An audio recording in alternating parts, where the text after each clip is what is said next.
E aí galera, tudo bom com vocês? Faz muito tempo, guys. I know it's been a long time, and it's just because of load shedding. Really, I haven't been getting the chance to shoot videos and learn languages at the same time. So I've been trying to like find the balance, between these different schedules of load shedding, and I've been failing a lot, because I have so much things to do. But yeah, I finally got the chance to work around the schedule and learn the language and shoot at the same time. So this is officially day two of learning Spanish. I've actually haven't been learning since day one, so it really hasn't been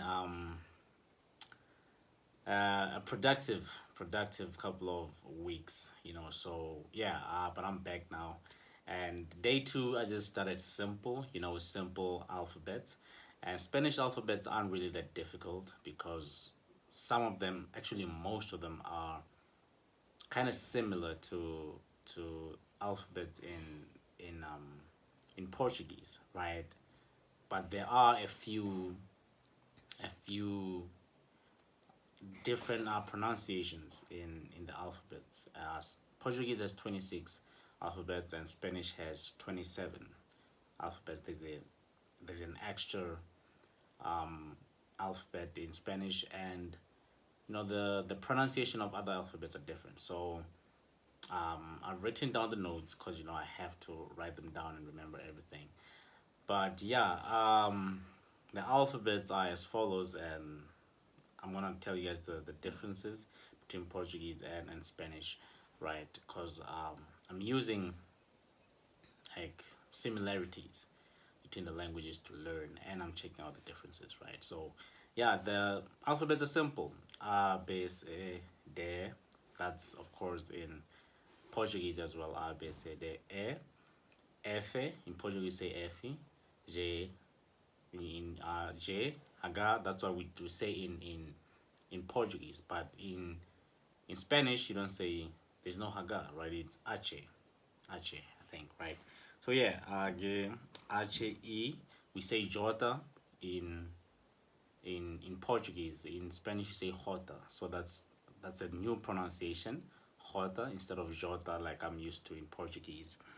K, L, M, we say Eli, Emi. It's in Portuguese. In Spanish you say L, M, N. So it's that's the different alphabets. In Portuguese we say Eli, Emi, Eni, or Be, But in Spanish it's L, M, N, and then comes the new alphabet, Ñ, right? We don't have that alphabet in Portuguese. We don't have Ñ in Portuguese, right? So you have Ñ, O, P, Q. That's also a different pronunciation.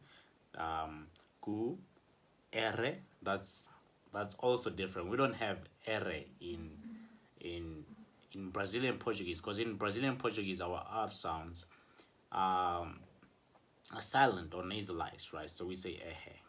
In Spanish you have to roll, roll, roll, roll your R's, right? R, R. So we say R in Spanish, and I'm loving the sound of Spanish so far. R, S, T, U, V. We don't have V in Portuguese. Double V, X, Y, and Zeta.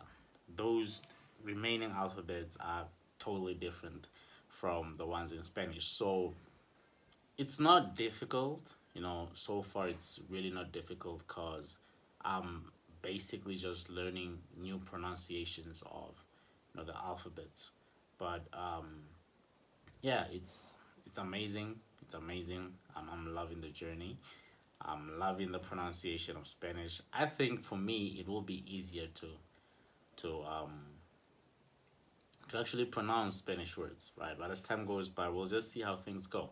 But I am confident that, I can pronounce especially the R sound in Spanish, which is a sound that most people struggle with. But I don't think South Africans will struggle with rolling the R's. So for me, that's just a simple thing to do. But yeah, anyway, this is day two of learning Spanish. All right, ciao.